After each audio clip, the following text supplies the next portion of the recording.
দেখতে দেখতে একটা সপ্তাহ পার হয়ে গেল, কিন্তু তুর্য বাসায় ফিরল না। নীলুফা ইয়াসমিনের ধৈর্যের বাঁধ ভেঙে গেল। মনে মনে ছেলেকে কয়েক দফা গালি দিল, সাথে রিয়াকেও গালি দিতে ভুলল না। এই মেয়েটার জন্য তার ছেলে এমন হয়েছে, তার অবাধ্য হয়েছে।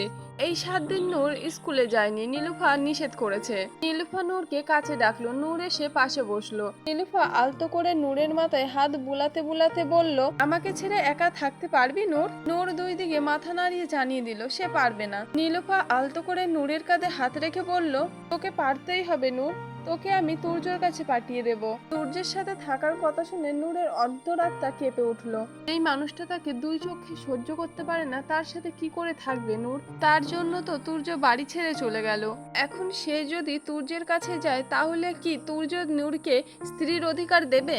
আপনার মাঝে নীলুফা বলে উঠল, ও কখনোই তোকে ডিভোর্স দেবে না, এই ব্যাপারে তুই নিশ্চিত থাক। শুধু একটু ওকে মানিয়ে নিবি, নিজের অধিকার নিজেই আদায় করে নিবি। নীলুফা আরো অনেকক্ষণ ধরে নূরকে বোঝালেন কিভাবে সংসার সামলাতে হয়, কিভাবে তুর্যের মেজাজ বুঝে চলতে হয়। তারপর দীর্ঘশ্বাস ফেলে নূরকে তৈরি হতে বলল। রেডি হওয়ার জন্য আয়নার সামনে দাঁড়িয়ে নিজের বিবর্ণ হওয়া মুখের দিকে তাকায়। হঠাৎ নূরের নজর তার নাকের বাম পাতায় সূর্যের আলো পড়ে চকচক করছে একটা ছোট্ট হীরের নাকফুল।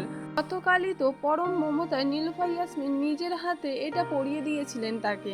নূর অত্যন্ত সম্পর্কনে নাকফুলটা ছুঁয়ে দেখলো, শীতল সেই স্পর্শ। এটাই তো তার বিবাহিত জীবনের একমাত্র দৃশ্যমান চিহ্ন। অথচ কত অদ্ভুত চিহ্নের জৌলুস আছে, কিন্তু যার জন্য এই চিহ্ন সেই মানুষটাই পাশে নেই। নূরের অবুঝ মন খাঁচায় বন্দি পাখির মতন দানা ঝাপটে কেঁদে উঠল। তুর্য কোনো দিনও আমাকে স্ত্রীর অধিকার দেবে না। ভাবতেই নূরের চোখের কোণ দিয়ে 2 ফোঁটা তপ্ত অশ্রু গলিয়ে পড়ল ঘরের শীতল মেঝেতে। বুক চিরে একটা দীর্ঘশ্বাস বেরিয়ে এলো তার। চোখ দুটো মুছে বোরখা পরে নিল নূর। নীলুফা ড্রাইভারকে বলে নূরকে নিয়ে বেরিয়ে পড়ল। প্রথমে মার্কেটে গেল। বিয়েতে নূরকে তেমন কিছু কিনে দেওয়া হয়নি, ভেবেছিল তুর্য কিনে দেবে, কিন্তু সেটা আর হলো কোথায়। নূরের সব প্রয়োজনীয় জিনিসপত্র কিনে দিল নীলুফা ইয়াসমিন। মার্কেট করতে অনেক সময় পার হয়ে গেল, কিন্তু নূরের বুকের ধুকপুকানি কম ছিল না। শপিং মলের এত আলো আর জাঁকজমকের মাঝেও তার মনে জুড়ে কেবল তুর্যের সেই রুক্ষ গম্ভীর মুখটা ভেসে উঠছিল। আর কিছুক্ষণের মাঝেই তাকে তুর্যের মুখোমুখি হতে হবে। শপিং মল থেকে বের হয়ে নীলুফা ইয়াসমিন নূরকে নিয়ে গাড়ির পিছনের সিটে এসে বসলেন। ড্রাইভার পিছনের সিটে নূরের নতুন কেনা জিনিসপত্র ভারী ব্যাগগুলো একে একে তুলে রাখলো। গাড়ি যত সামনের দিকে এগাচ্ছে, নূরের বুকের ভিতরে ভয়ের পারদ ততই তত্তর করে বাড়ছে। হিজাবের নিচে নূরের ফর্সা কপালটা বিন্দু বিন্দু ঘামে ভিজে উঠেছে। হাত দিয়ে বোরকার কাপড়টা শক্ত করে চেপে ধরলো। যতবারই চোখ বন্ধ করছে, ততবারই তার চোখের সামনে ভেসে উঠছে তুর্যের সেই মদ্যপ বিধ্বস্ত চেহারা।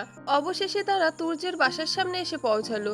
নীলুফা নূরকে গাড়ি থেকে নামিয়ে গটগট পায়ে বাসার ভিতরে ঢুকলো। ড্রাইভারকে ওইখানে দাঁড়িয়ে থাকতে বলল নীলুফা, সে আবার ব্যাগ যাবে। বাসার ভিতরে ঢুকে তুর্যর মা থমকে দাঁড়িয়ে গেলেন তুর্যকে দেখে। তুর্যের পরনে শুধু হাফ প্যান্ট, আর কিচ্ছু নেই। সোফায় গা এলিয়ে দিয়ে একটার পর একটা সিগারেট শেষ করছে। পুরো ঘরটা সিগারেটের ধোঁয়ায় অন্ধকার হয়ে রয়েছে। বাতাসে নিকোটিনের কটু গন্ধ। গত 7 দিনের বিষণ্ণতা আর একাকিত্ব তাকে যেন গ্রাস করেছে। ছেলের এই বিশৃঙ্খলা রূপ দেখে নীলুফা ইয়াসমিনের ভিতরে সব রাগ একসঙ্গে দলা পাকিয়ে উঠল। তিনি এক মুহূর্ত না ভেবে ছেলের কাছে এসে ঠাস করে চড় বসিয়ে দিল। তুর্য যেন ভূত দেখার মতন চমকে উঠে নীলুফার দিকে তাকালো। তারপর অস্পষ্ট স্বরে বলল, মা তুমি এখানে কেন? নীলুফা ইয়াসমিন ছেলের কথায় উত্তর দিলেন না, লাগেজ নিয়ে ঘরে গেলেন। একটু পরে বেরিয়ে এসে কাটকাট গলায় বললেন, মেয়েটাকে রেখে গেলাম, ওর সব দায়িত্ব বহন করবি, আর যদি উল্টোপাল্টা কিছু করিস তাহলে আমার চেয়ে খারাপ কেউ হবে না। এতটুকু বলে তুর্যকে কোনো কথা বলার সুযোগ না দিয়ে তিনি বেরিয়ে গেলেন বাসা থেকে। তুর্য হতভম্ব হয়ে গেল মায়ের এমন কাণ্ড দেখে। মাকে কিছু বলতে চেয়েছিল, কিন্তু সেই সময়টুকুও তো দিলেন না নীলুফা ইয়াসমিন। আস্তে করে সিগারেটটা ফেলে দিল তুর্য। নিচে পড়ে থাকা সিগারেটের ছাই পরিষ্কার করলো।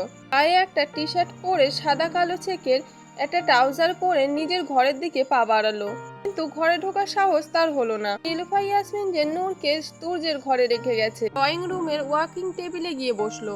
ল্যাপটপ অন করতেই তার স্ক্রিনের ওপর যেন জীবন্ত হয়ে ভেসে উঠল ঘরের ভিতরের খাটের ওপর বসে থাকা নূরের মুখটা। নূর তখন বিছানায় বসে ফুপিয়ে ফুপিয়ে কাঁদছে। পরনে একটা পিঙ্ক কালারের জর্জেটের শাড়ি। আসার আগে নীলুফার ইয়াসমিন কড়া গলায় বলে দিয়েছেন, এখন তুই বিবাহিত মেয়ে, সব সময় শাড়ি পরে থাকবি।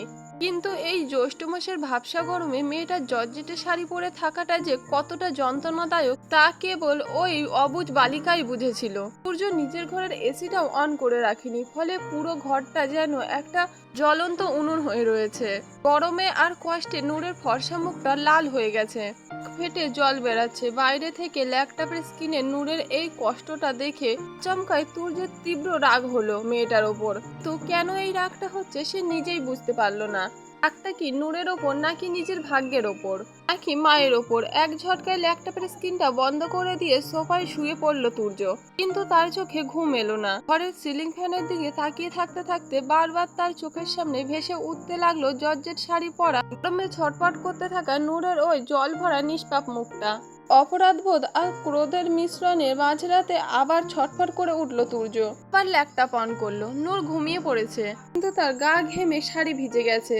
তুর্য ল্যাপটপ বন্ধ করে ঘরে গেল, কিন্তু নূর ভিতর থেকে দরজা বন্ধ করে দিয়েছে। তুর্য কয়েকবার নূরকে ডাকলো, কিন্তু নূরের কোনো সাড়া নেই। তুর্য এবার দরজায় জোরে একটা ধাক্কা দিল। দরজা ধাক্কানোর বিকট শব্দে নূরের ঘুম ভেঙে গেল।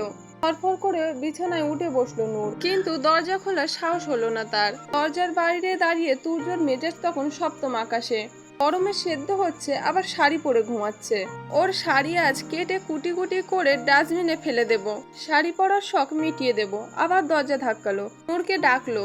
নূর দরজা খুলে দিতেই তুর্য নূরের শাড়ি এক টানে খুলে ফেললো। শাড়িটা এক ঝটকায় শরীর থেকে আলাদা হয়ে যেতেই নূর ভয়ে চিৎকার করে নিজের দুই হাত দিয়ে বুক ঢেকে রাখার চেষ্টা করলো। শুধু সায়া আর ব্লাউজ পরহিত অবস্থায় সে ঘরের এক কোণে ছিটকে গিয়ে ফ্লোরে বসে পড়লো। সারা শরীর তখন থরথর করে কাঁপছে, অনবরত চোখ দিয়ে জল পড়ছে। লজ্জায় মাথা হেট হয়ে গেছে। নূরের অবুঝ মনটা ঠিক বুঝতে পারছিল না তার অপরাধটা কোথায়। তুর্যের মা তাকে শাড়ি পরতে বলেছে, তাই সে পরেছে, কিন্তু তুর্য কেন তার ওপর এতটা নিষ্ঠুর হচ্ছে? ওদিকে তুর্য শক্ত করে শাড়িটা মুঠোয় ধরে রেখেছে। রাগে তার চোখ দুটো লাল হয়ে উঠল। একটা কাঁচি নিয়ে শাড়িটা কয়েক টুকরো করে কেটে ফেললো। খুব শাড়ি পরার শখ, তাই না? এই বয়সে শাড়ি পরে গিন্নি সাজতে হচ্ছে। তুর্যর আগে ফুসতে ফুসতে কাটা শাড়ির টুকরোগুলো ঘরের কোণে থাকা ঝুড়িতে ছুঁড়ে মারলো। আজ থেকে এই বাড়িতে কোনো শাড়ি থাকবে না, সব ডাস্টবিনে যাবে। শাড়িটা ফেলে দেওয়ার পর তুর্য নূরের দিকে তাকালো। তখন তার রাগটা আচমকা যেন স্থমিত হয়ে গেল। ফ্লোরে বসে ভয়ে কুঁকড়ে যাওয়া নূরকে দেখে নূরের পুরো শরীরটা থরথর করে কাঁপছে। তুর্য আলমারি খুলে একটা টি শার্ট বের করে নূরের দিকে ছুঁড়ে মারলো। তাড়াতাড়ি এটা পরে নে, 2 মিনিট সময় দিলাম। 2 মিনিট পর আমি আসছি বলে ঘর থেকে বেরিয়ে গেল। টি শার্টটা এসে নূরের কোলের ওপর পড়লো। নূর আর এক মুহূর্ত নষ্ট না করে কাঁপতে কাঁপতে বিছানা থেকে নামলো। তার শরীর তখনও ভয়ে শিউরে উঠছে। সে মেঝে থেকে টি শার্টটা তুলে নিল। তুর্যের বিশাল আকারের কালো টি শার্টটা নূরের শরীরের তুলনায় অনেক বড়, প্রায় তার কোমর পর্যন্ত নেমে এসেছে। কিন্তু এই মুহূর্তে তার অন্য কিছু ভাবার সময় নেই। সে চোখের জল মুছতে মুছতে তড়িঘড়ি করে ব্লাউজ খুলে টি শার্ট পরে নিল। শাড়ির ভিতরের নিচের সুতির ছায়াটা নিচে খোলাই রইল, আর ওপরের অংশে তুর্যের ঢিলাঢালা কালো টি শার্ট। 2 মিনিট পর তুর্য এলো। নূর ভয়ে চোখ দুটো শক্ত করে বন্ধ করে নিল। সে ভাবছিল তুর্য হয়তো এবার তাকে ধমকে দেওয়ার জন্য ঘরে ঢুকেছে, কিন্তু না, তুর্য ঘরে ঢুকে কোনো কথা বলল না, শুধু এসিটা অন করে দিয়ে আবার চলে গেল। নূর এক পলক তাকালো তুর্যের দিকে, কিন্তু তুর্য তার দিকে একবারও আর তাকালো না। হনহনিয়ে ঘর থেকে চলে গেল। যাওয়ার সময় দরজাটা আর লক করলো না, শুধু আলতো করে টেনে দিয়ে গেল। এসির হিমশীতল হাওয়া নূরের ঘেমে যাওয়া ক্লান্ত শরীরে লাগতেই তার ভিতরটা জুড়িয়ে এলো। নূর ঘুমিয়ে গেল। গভীর রাতে শরীরে কারো স্পর্শ অনুভব করতে এক লাফে উঠে বসলো নূর। ভয়ে আর আতঙ্কে নূরের বুকটা ধক করে উঠলো।